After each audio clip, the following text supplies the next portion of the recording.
الرحیم الحمد للہ الذی انزل علی عبدہ الکتاب ولم یجعل لہ عوجا۔ 15واں پارہ سورہ الکاف، اور یہ سورہ پاک اللہ تعالیٰ نے مکہ مکرمہ میں رسول اللہ صلی اللہ علیہ وسلم پر نازل فرمائی۔ اللہ تعالیٰ نے فرمایا الحمد للہ الذی، سب تعریفیں اس اللہ کے لیے ہیں۔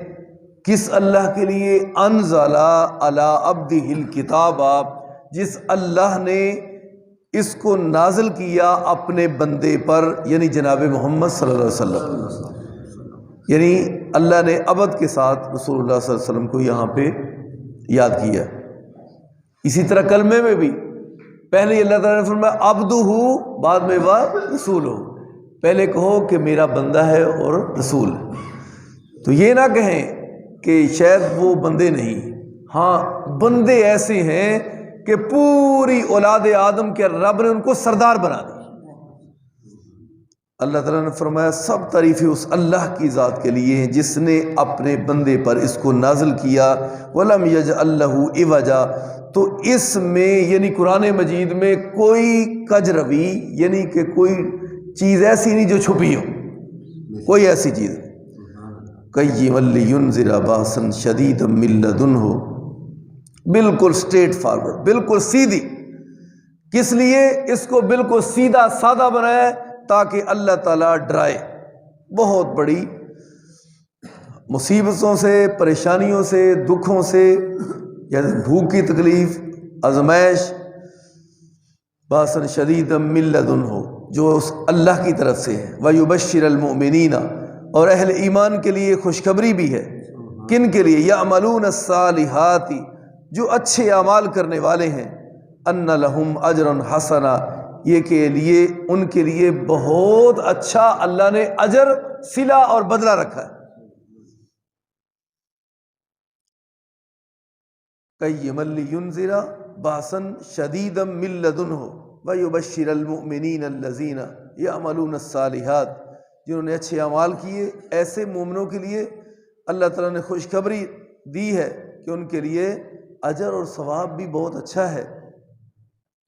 ماکثین فیہ ابدا وینذر الذین قالوا اتخذ اللہ ولدا، اور وہ لوگ جو اللہ کی اولاد بناتے ہیں۔ اور ہاں، اس صورت میں اور پچھلی صورت میں سورہ بنی اسرائیل میں آپس میں مطابقت بھی بہت ہے۔ اللہ تعالیٰ نے جو آخری لفظ ہے نا سورۃ بنی اسرائیل کے، اس میں بھی لفظ جو اختتام ہے وَقُلِ الْحَمْدُ لِلَّهِ، اور یہاں پہ سورۃ کاف کے شروع میں کہا الحمدللہ۔ ان صورتوں دونوں کا آپس میں بڑا یعنی گہرا تعلق بھی ہے۔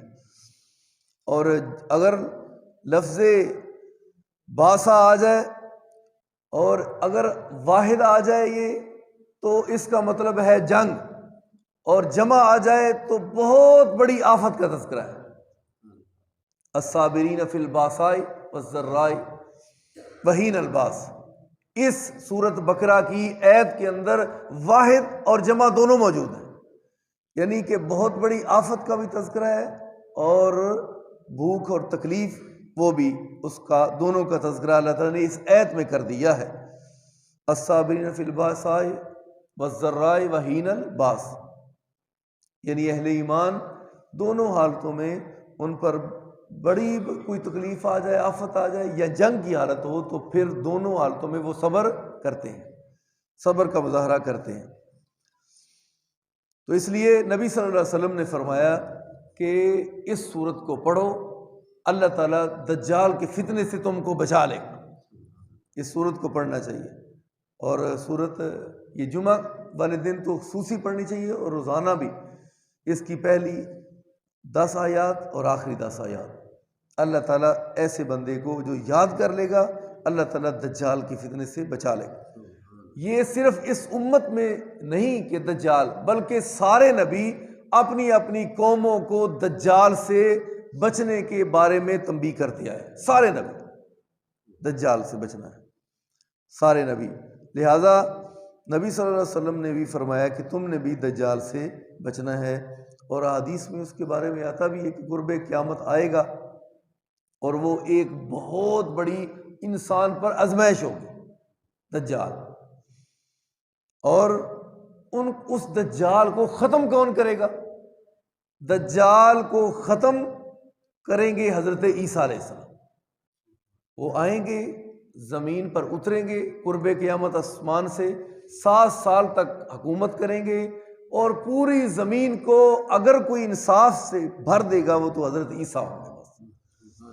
تو وہ دجال کو آ کر قتل بھی کر دیں گے، فتنہ دجال جو ہوگا۔ تو اس لیے اس سے بچنا بھی ہے۔ اور اس وقت کے جو دجالی فتنے ہیں ان میں سے یہ بھی ہے وَيُنذِرَ الَّذِينَ قَالُوا اتَّخَذَ اللَّهُ وَلَدًا، اور ان لوگوں کو ڈر بھی جانا چاہیے جو کہتے ہیں کہ اللہ کی اولاد ہے، ان کو ڈر جانا چاہیے۔ اس وقت کا بہت بڑا فتنہ ہے وہ عیسائی ہے، ان کے اندر یہ عقیدہ ہے ان کا کہ ایک تو حضرت عیسیٰ، مریم اور اس طرح اللہ، یعنی یہ 3 خدا ہے۔ اس وقت کا بہت بڑا دجالی فتنہ ایک عیسائیوں کا فتنہ ہے۔ اور اسی لیے یورپ کی یونیورسٹیوں میں جو طلباء تعلیم حاصل کرتے ہیں وہ اس وقت لفظ مذہب سے ہی بیزار ہو چکے ہیں، کیونکہ اس وقت کے جو عیسائی ہیں ان کے پوپ جو ہیں، بہت بڑے پادری پوپ اور علماء، وہ کہتے ہیں فادر کے نام سے، وہ کہتے ہیں تم نے کوئی بھی گناہ کیا تو ہمارے پاس آ جاؤ، تو آ کے ہم کو بتا دو تو بس تمہارے گناہ کی معافی ہوگی، شرابیں پیو، بدکاریاں کرو، جو مرضی کرو۔ تو اس طرح وہ کہتے ہیں۔ اور اسی طرح وہ کہتے ہیں جو عیسائی ہو گیا اس کا بھی کفارہ ہو گیا، حضرت عیسیٰ علیہ السلام اس کے سارے گناہ کا کفارہ ہے، نعوذ باللہ، استغفر اللہ، یہ بھی غلط ہے۔ تو اس کے بعد کہتے ہیں ہمارے علماء، ان کو آ کے بتا دو کہ میں نے فلاں گناہ کیا ہے تو تمہاری معافی ہوگی۔ اس لیے یورپ کے اندر یونیورسٹیوں میں جو طلباء پڑھتے ہیں، مختلف یونیورسٹی ہیں، تو وہ لفظ مذہب سے بھی اس وقت بیزار ہو چکے۔ اس وقت پوری دنیا میں ایک یہ بھی بہت بڑا فتنہ ہے، لہذا زیادہ تفصیل میں نہیں بتا سکتا۔ وَيُنذِرَ الَّذِينَ قَالُوا اتَّخَذَ اللَّهُ وَلَدًا، ان لوگوں کو ڈر جانا چاہیے جو اللہ تعالیٰ کو کہتے ہیں کہ رب کی اولاد ہے، ان کے بیٹے ہیں، ان کو ڈر جانا چاہیے۔ لہذا اسلام ایک بہت بڑا امن پسند دین ہے، اسلام جیسا کوئی کائنات میں دین نہیں۔ اس میں ایک ہی بس اٹل فیصلہ ہے، اللہ احد ہے، لم یلد ولم یولد ہے، ولم یکن لہ کفوا احد ہے، اس کی کوئی برابری کرنے والا نہیں، کوئی بیٹا، بیٹی، اولاد، بیوی، کوئی بھی نہیں۔ اسلام جیسا صاف سیدھا ستھرا کوئی دین نہیں۔ بس اولاد اللہ کی تو ہے ہی نہیں، اللہ تو واحد ہے، اکیلا ہے، اس کا کوئی شریک نہیں۔ تو اس لیے اس دور کے فتنے اور بھی بہت زیادہ فتنے ہیں، جیسے مادہ پرستی کا دور، کہ سب کا سب دار و مدار بس اپنے کاروبار، بس اس کے علاوہ کوئی نہیں، کہ میرا کاروبار سب کچھ، بس وہی ہے، وہاں سے مجھ کو سب کچھ ملنا ہے۔